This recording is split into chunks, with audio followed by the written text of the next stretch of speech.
This is the tutorial for the Love Arrow String Art Kit. You'll need the kit and a pair of scissors. The very first thing you'll do is take a picture of your board. We are going to rip this paper off and you're going to lose all the lines, so the picture will be your reference guide. If you pull the paper up from the top and bottom just so it lifts off of the base of the board, this will help you pull it off in one piece and give you a second reference to figure out exactly where your string is going to go. Now that the paper is removed, go ahead and grab your yarn bundle and take that string wrapped around the middle of it and pull it to unravel. Now we will go ahead and start with the string. You're going to do a little loop up in the air. This is how I start out my knot. You're just going to tuck it on this point on the arrow, slip that little loop over the nail, and then you'll pull it tight to actually form the knot. Make sure you push that knot all the way down to the base of the board. Now we will start outlining the whole entire piece, beginning with the arrowhead and then working our way down the rest of the arrow.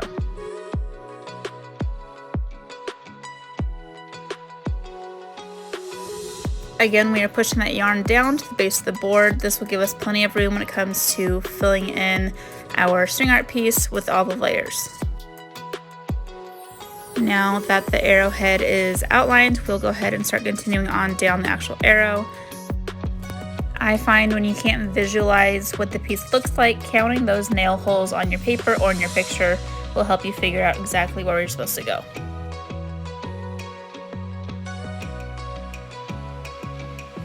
Once we get that first straight line, then you'll go ahead and count how many nails up to start going up the height of that E and then around.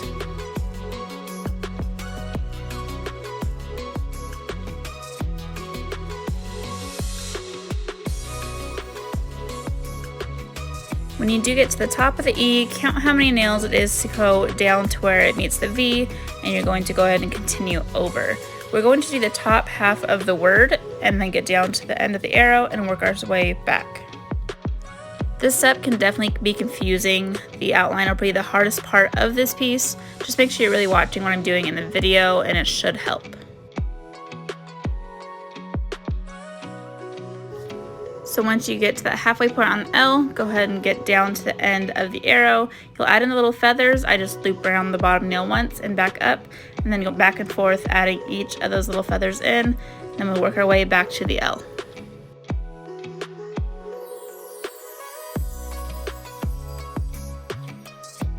Here is where we're working our way back and finishing the bottom half of the letters in the word love.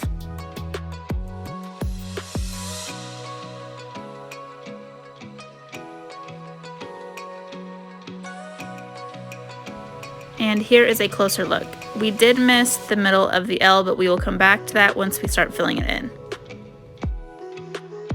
And here's that reminder to make sure that you're pushing the yarn down to the base of the board. If you didn't do that throughout, go ahead and do that now.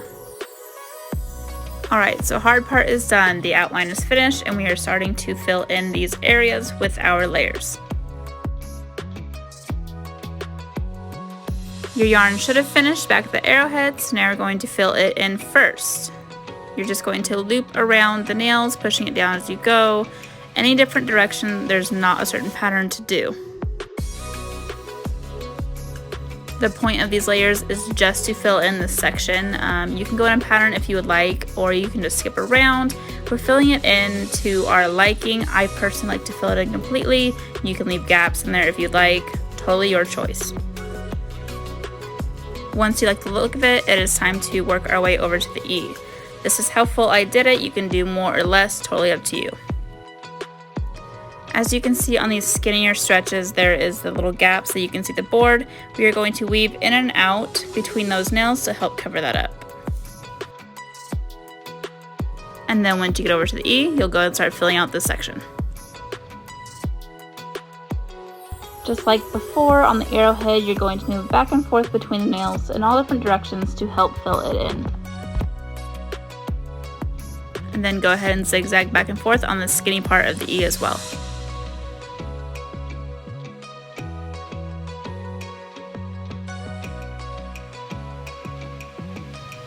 Once you're done filling in the E, go ahead and carry on over to the V, and you'll just keep going until you finish with the L.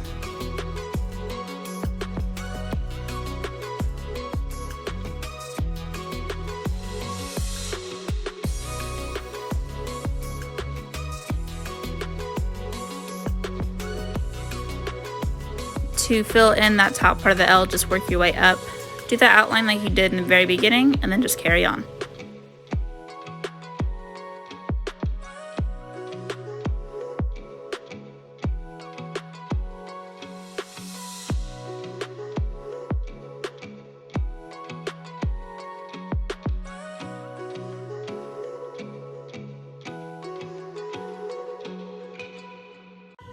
Now that we've gotten back to the other end of the arrow, we're just going to do a couple more layers. This time, to make it a little bit thicker, I just go from one side around, down the other side. This kind of helps give it a straighter, smoother finish.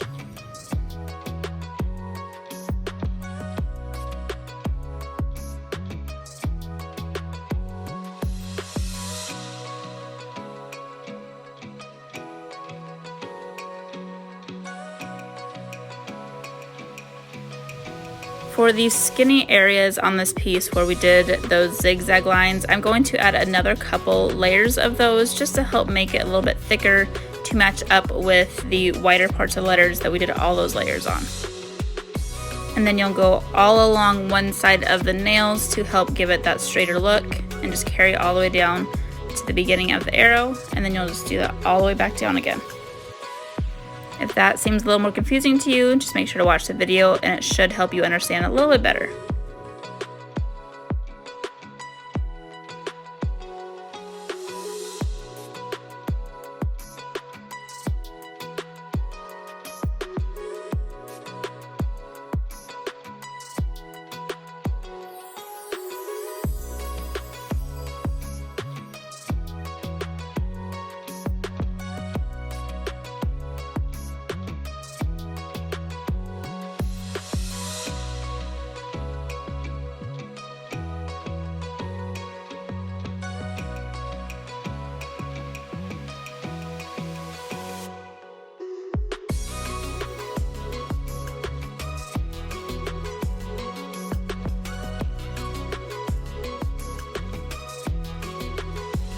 And now we are working our way back to the other end of the arrow along the bottom half.